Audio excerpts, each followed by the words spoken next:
Hello, English learners. Welcome back to English Pods. I am Leonardo. Whoa! Good morning, students. And I'm Elizabeth.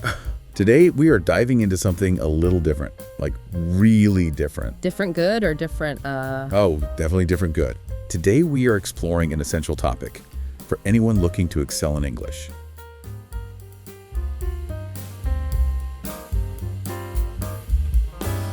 Hey everyone, and welcome back for another deep dive. Today we're going to be looking at using podcasts to learn and improve English. Ooh, this is a good one. It is. It's something I think we can all relate to because, I mean, who doesn't love a good podcast? Right? Yeah. I use podcasts to brush up on my Italian before a trip to Italy a few years back. Oh, wow. Yeah, it was really helpful, especially for understanding those everyday conversations.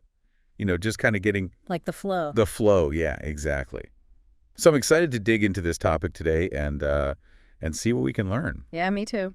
So how can podcasts help someone improve their English? Well, one of the biggest things is that it really helps immerse you in the sounds and the rhythms of English. That's so true. Even if you're not, in an English-speaking country, you can still get that exposure. Right. It's like you're creating your own little English-speaking world right in your earbuds. Exactly. So, okay, let's say I'm convinced I want to start using podcasts to learn English.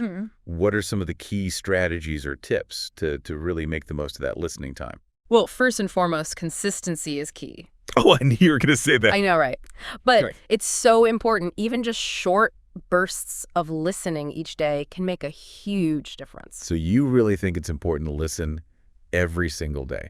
I mean, sometimes life gets in the way, I hear you, but think about it this way. Learning a language is kind of like building a muscle. Okay, You wouldn't expect to see results from just one workout, right? that's true. The same applies to language, that regular exposure. It helps your brain form those neural connections that are so important for language acquisition. Okay, so it's really about building that habit. Exactly. Got it. Now, while we're listening, should we be taking notes? That's a good question. And I think it depends on the person. Oh. Some people find it really helpful to jot down new words or phrases that they come across, Yeah. while others prefer to just focus on the overall meaning of what they're listening to. So there's no one right way to do it. It's exactly. Experiment a bit and see what helps you retain information best. If you do decide to take notes, though, I recommend creating different sections in your notebook. Ooh, that's a good idea. Yeah, like one for vocabulary, one for interesting expressions, maybe even one for pronunciation challenges. So you're basically creating your own personalized English learning guide. That's the idea. I love that. Yeah. Now, I know there were like a zillion podcasts out there. Yeah. Any tips on choosing the right ones, especially for English learners? Absolutely. If you're just starting out, I recommend looking for podcasts specifically designed for English learners. Okay. They often feature slower speech and simplified vocabulary, which can make it easier to follow along. Do you have any specific recommendations? Sure, ESL Pod is a great one. Oh, I've heard of that one. Yeah, their episode on using public transportation is super helpful for mastering everyday vocabulary. Okay, that's a good one. What about for someone like me who's, maybe a bit more advanced? Are there any podcasts you'd recommend that are still educational but maybe also a bit more engaging? Oh, definitely 6-Minute English from the BBC is fantastic. I love that one. They cover a wide range of topics from science to culture, all in bite-sized episodes. And they're British, so you get a little bit of that British English exposure too. Exactly. And their episodes on British slang are particularly fun. Ooh, I'm adding that to my list. Okay, Okay, so we've got our podcast picked out. We're maybe taking some notes. What about the actual listening process? Any tips on being a more active listener rather than just, having it on in the background? Active listening is so important. It's not just about hearing the words. It's about really engaging with the content. Okay, so how do we do that? Well, think of it as a conversation with the speaker. Pause frequently to process what you've heard. Rewind sections that need clarification, and don't be afraid to use the transcript if it's available. That's a good point. I've also heard about something called shadowing. Yeah. Can you explain what that is and how it can be helpful? Absolutely. Shadowing is basically repeating what the speaker says almost simultaneously, like a shadow. Oh, wow. Okay. It might feel a bit awkward at first, I can imagine. but it's an incredibly effective way to improve your pronunciation rhythm and intonation. I bet. Especially for getting those tricky sounds just right. Exactly. Now, while we're actively listening, should we have specific goals in mind for each session? I tend to just kind of put on a podcast and see where it takes me. That's fine, but having clear learning goals can make your listening sessions much more effective. Okay. How so? Well, before you start an episode, ask yourself, what do I want to get out of this? Okay. Do I want to learn 5 new words? Do I want to understand the main argument? Do I want to be able to summarize the episode to a friend? So it's about having a purpose for each listening session. Exactly. It transforms listening from passive consumption into active learning. I love that. And speaking of making things easier, what about transcripts and subtitles? I've always thought those were just for people who couldn't hear well. Not at all. They can be a fantastic tool for English learners, especially visual learners. Oh, that's interesting. Try reading along with the transcript for the first listen. Then listen again without it to test your comprehension. It's like creating a visual map of the sounds. Exactly. That makes a lot of sense. Okay, so we've talked about choosing podcasts, active listening, using transcripts. But let's not limit ourselves to just the podcast itself, right? Right. Are there ways we can kind of extend this learning beyond the audio? Absolutely. Think about how you can connect what you're listening to with other activities. Oh, okay. I like that. Like if you listen to a podcast about history, why not watch a documentary on the same topic or read a book? Or if the podcast discusses a current event, try reading a news article about it. So it's about creating those connections and immersing yourself in the topic from different angles. Exactly. And it helps reinforce the vocabulary and concepts you learned in the podcast. That's great. I'm starting to see how podcasts can be a gateway to a whole world of English learning.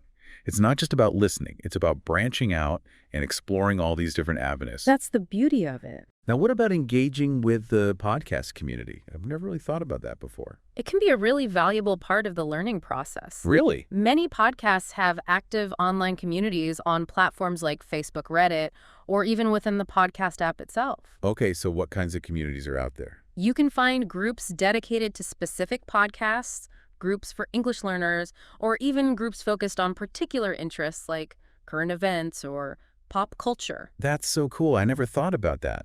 I bet joining those communities could be a great way to connect with other learners and maybe even find a language partner. Absolutely, and you can ask questions, share your thoughts, and get feedback from native speakers. It's a fantastic way to build confidence and stay motivated. I'm loving all these ideas. But with all this learning and engagement, how do we keep track of our progress? Sometimes it's easy to feel like we're just floating along, without a clear sense of how far we've come. I agree, and that's where a learning journal can be incredibly helpful. It's simply a notebook where you track your language learning journey. Write down the podcasts you've listened to, new words you've learned, interesting expressions you've encountered, and any insights you've gained. You can even reflect on your progress, like how has your listening comprehension improved? Are you more confident speaking? Oh, I love that. It's like creating a tangible record of your progress. It's so easy to forget how far you've come when you're always thinking about what you still need to learn. It's funny you mentioned that. When I was learning Italian, I actually started a little notebook like that, but I called it my Word Nerd Diary. That's a great idea. Giving it a fun name can make it even more motivating to use. It really did. I'd fill it with new words and funny expressions. I even added little sketches to help me remember things. It became like this treasure trove of my language learning journey. What a fantastic idea. It's a great way to personalize the learning process and make it your own. It's a good reminder that learning a language isn't just about memorizing rules. It's about embracing the culture and the joy of discovering something new. Speaking of embracing the journey, any final thoughts on how to approach this whole language learning adventure? Sometimes it feels a little overwhelming, like, will I ever truly master English? Well, remember that learning a language is a marathon, not a sprint. There will be days when you feel frustrated or discouraged, but it's important to celebrate those small victories along the way. It's so easy to get caught up in the pursuit of perfection and forget that it's all about progress, not flawlessness. Exactly. Embrace the journey, enjoy the process, and don't be afraid to make mistakes. Mistakes are simply opportunities to learn and grow. I love that perspective. It's funny because, when I first started learning Italian, I was so afraid of making mistakes that I barely spoke at all. I can relate to that. When you're first starting out, it's natural to feel a bit self-conscious. But then I realized that everyone makes mistakes when they're learning something new. It's part of the process. Exactly. And most native speakers are very understanding and appreciate the effort you're making. They really are. Once I let go of that fear of making mistakes, I actually started to enjoy the process so much more. That's the key. Learning a language should be an enjoyable experience. But here's what blew my mind. Both articles say podcasts can improve your writing. Not just listening and speaking, but writing. That's cool. I hadn't thought about that. I love writing, but using podcasts to get better hadn't crossed my mind. It might seem counterintuitive, but think about it. Okay. Podcasts are this incredible source for practicing different writing styles, from notes to summaries, even transcription. Okay, break it down for me. How does this actually work? Well, take note-taking. You're listening to a podcast about history, science, whatever grabs you. Yeah. Try jotting down the key points, just like you would in a lecture. Note-taking is my weakness. I always struggle to keep up. But that's what makes it good practice. I see. Forces you to really focus. It trains you to pull out the important stuff and put it in your own words. And if you want to go even deeper, There's transcribing. transcribing a whole episode sounds intense. It might sound tedious, but it forces you to slow down, pay attention to every single word. So like really dissecting the language. Exactly. And then once you've got that transcript, What do you do with it? summarizing practice. Condense those main points into something short and clear. Okay, so it's testing how well you understood A&D, making you practice writing clearly. And the best part, you customize it. Customize it. How? Working on grammar. Focus on those points as you transcribe. Trying to learn new words. Make a list. Wow, it's a whole toolkit for language mastery. But all this active learning, wouldn't that be overwhelming? Valid point. Which brings us to the tech tips in how to learn English from podcasts. Tech tips. All right, I'm listening. One simple but super effective one. Mess around with playback speed. Oh, that's a good one. Slow it down if you need to catch everything. Speed it up a bit to challenge yourself. I've been doing that, and it's amazing how much of a difference it makes. A total game changer. Another tip. Download episodes, especially if you're using transcripts. Yes. So you can focus without distractions. Exactly. Create a dedicated learning space.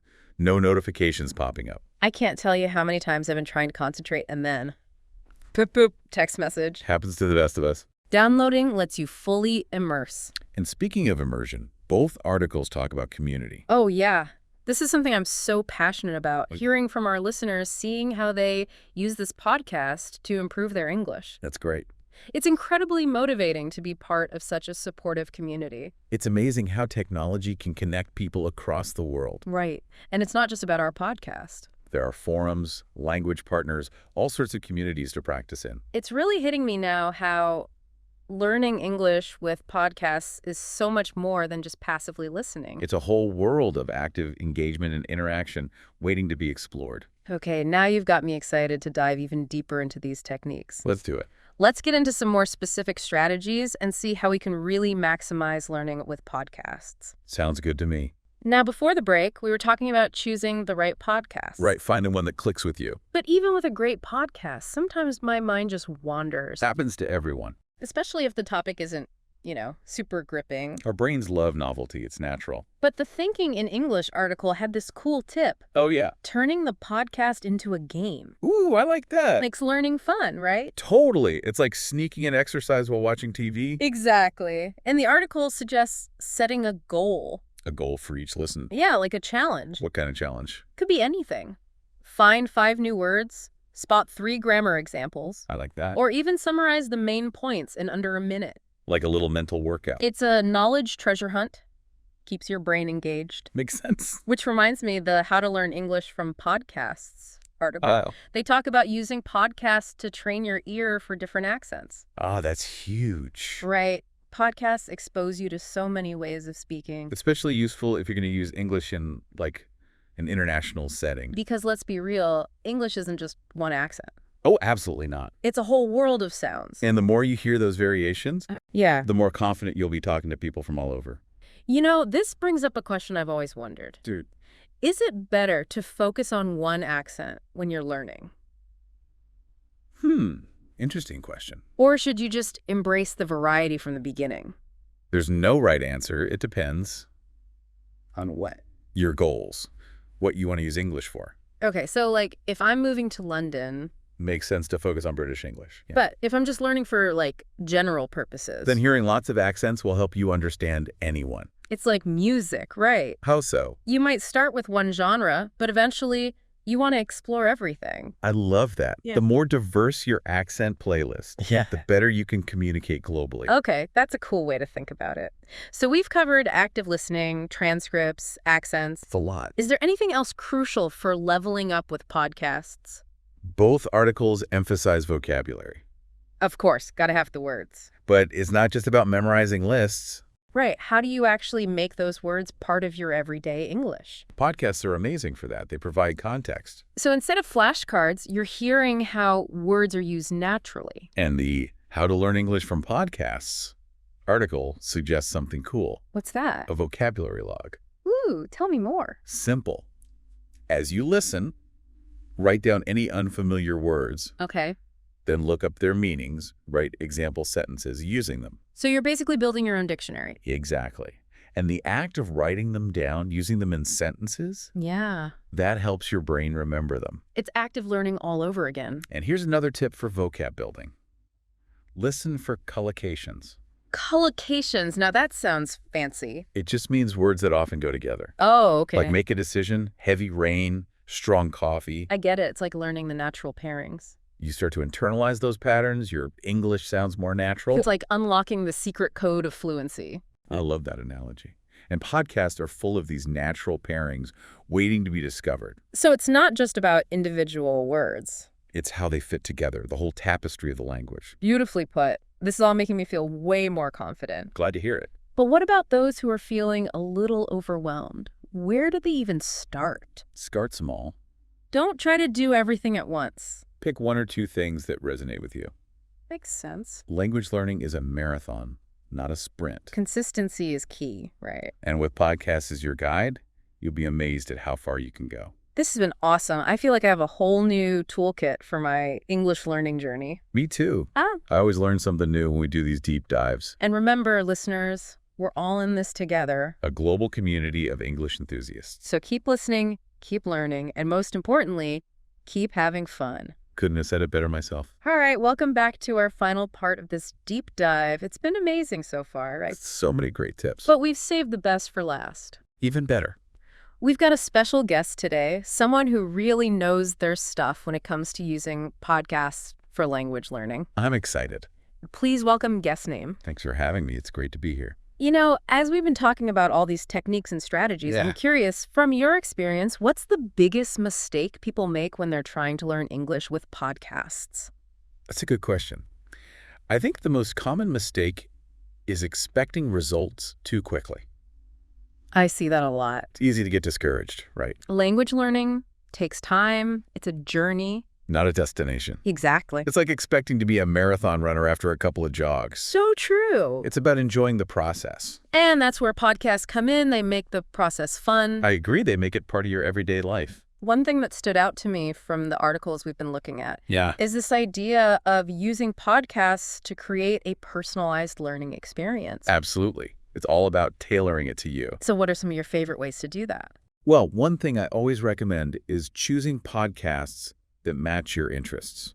That makes sense. If you love history, listen to history podcasts. If you're into business, find business podcasts. Make it way more engaging. Right. And when you're actually interested in what you're listening to. You're way more likely to learn to remember the words. Absolutely. And this kind of ties into another thing I wanted to ask you about. Okay. Using podcasts to expand your cultural horizons. Oh, that's one of my favorite things about podcasts. I think that's what's so cool about them. You're not just learning the language. It's a window into different cultures. Exactly. Different perspectives, different ways of life. It's like traveling without leaving your house. It's learning about the world through language. So powerful. But, you know, we've been talking a lot about the benefits of podcasts for learners. Yeah. But I think it's important to acknowledge that podcasts aren't a replacement for other forms of language learning. Right. They're a tool, not the whole A toolbar. really valuable tool, but not the only one. It's still important to study grammar, vocabulary, all that good stuff. Of course, those are the building blocks. But podcasts can help you take those building blocks and do something amazing with them. They make it come alive, right? It's like taking your textbook knowledge and putting it into practice. Exactly. It's about bridging that gap between theory and real-world use. This has been so insightful. Guest name, thank you so much for joining us. It's been my pleasure. Really enjoyed the conversation. In here. So as we wrap up this deep dive into learning English with podcasts, I want to leave our listeners with one final thought. Okay. Remember, language learning is a journey. Embrace the journey. There will be challenges, moments of frustration, times when you feel like giving up. We've all been there. But don't give up. Celebrate your progress, enjoy the process. And never stop exploring. Podcasts are here to guide you, to entertain you, and to help you become the best English speaker you can be. So go out there and unlock the power of podcasts. We can't wait to hear about your language learning adventures. Happy listening, everyone.